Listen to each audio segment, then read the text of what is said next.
Right, kia ora from New Zealand. Beautiful day today. It's pouring down rain, but it's lovely. I've been out and about, done some shopping and things, and I've actually done a couple of other videos, and I've settled on some topics and discarded some others for the moment. But I've had some good reminders today. I've been watching a couple of videos from new content providers, and I've shared their videos on the community page, so you can have a look there. One's called Be the Light, I think it is, and the other one is Chosen 144. And the Chosen 144 is funny. Actually, they're both really funny, but great messages, different perspectives, great messages, well worth a listen in my humble opinion. So, and what it did for me, and thank you to them both, is give me a reminder to bump myself back into the bigger picture. So that's happened, and the reminder being, let's not let it overtake our lives, which is what they want. Gangstalking is just a program in the 3D matrix, and it actually it's designed to do one thing, lower your vibration and keep you pulled back into the matrix and in fear, but it actually does the other. If you're chosen, if you're a good light being with a good heart and you hold the light, then it's actually like a training program for you, just as Chosen 144 says, which is, his message is really cool, and he does some mean-ass tarot as well. He's this Aussie dude. So fair dinkum Aussie. And I've got a soft spot for Aussie because I lived over there for quite a few years, actually. So let's look at, why are you here?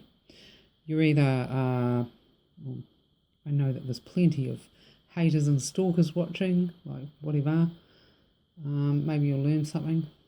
But there's also people out there, hopefully, watching that, if you're tuning into TI sort of type videos and gathering information, maybe someone near you is going through this and you're trying to understand how to help them and support them, or perhaps you are going through this yourself. I think the first and the last one are the most likely.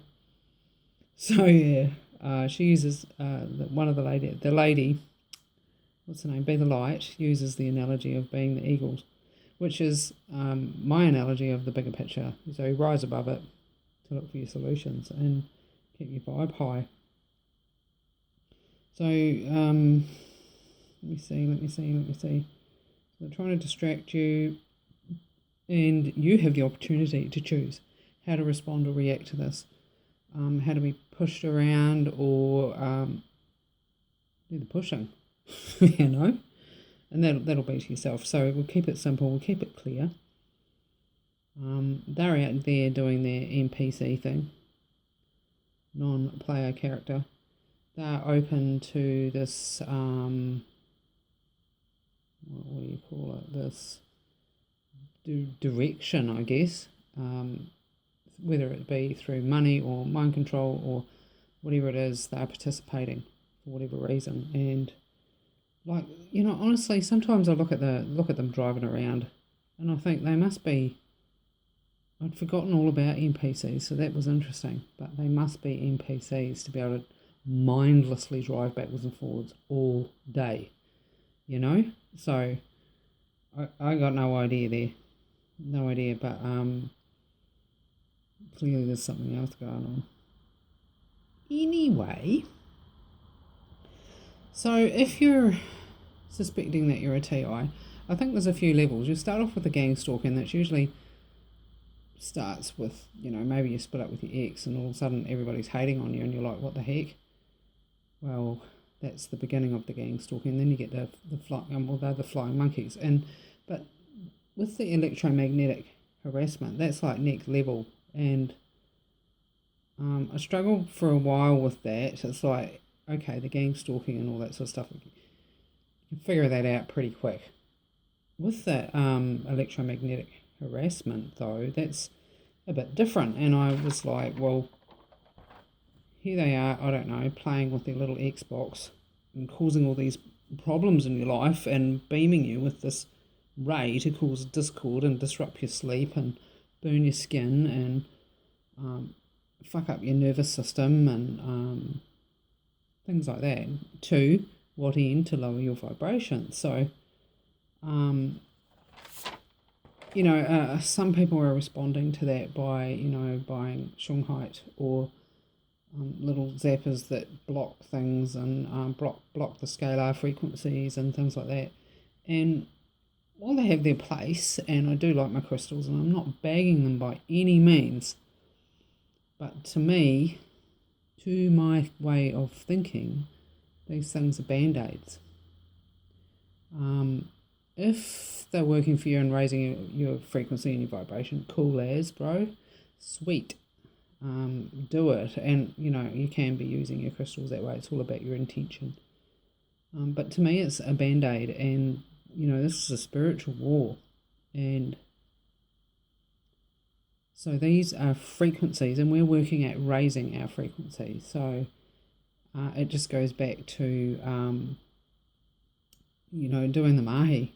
Doing the Mahi. The Mahi is the work, and it's self-discipline, and it's your focus. And if you're sitting there and you're overwhelmed completely by this electromagnetic shit, because it can do that at times, and they're friggin' relentless. They've got no heart, no compassion, no nothing. They don't give a shit. They just keep going and going and going, and it's up to you to pull yourself out of it. And when I say do the breathing and things, you're coming back to your own center. You're choosing your thoughts. You're giving yourself space so that you're not reacting and getting pushed around. You're sitting at your center, and life is happening around you. It's not happening to you.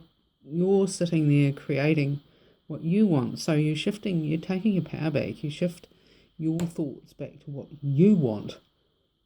You catch yourself, and you might have to do it like 20 times a day to pull yourself back to a positive place. But it gets easier and easier and easier. The more disciplined you are, the more breathing you do, the more focus you do, the more meditation, the more visualization, and the more you are claiming your mind and your space and your time for yourself and for your future and how you want to see your life and what you want to create and see in the world around you, the more that fades away. They're having no effect, because you are your own boss, you're sovereign, you're authentic, and you don't want to be giving that stuff away. That's what makes us who we are, and they would love to stop that.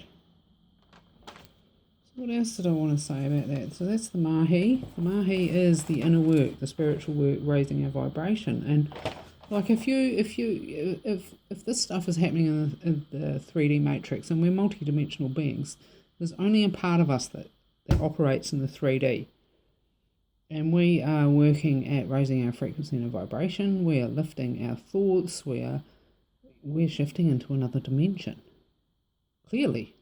And a lot of people talk about the fifth, so you've got to move through the fourth and go to the fifth, and the fifth is the golden one. It's the love one. It's that really, really high vibe, and that's the one that's desirable.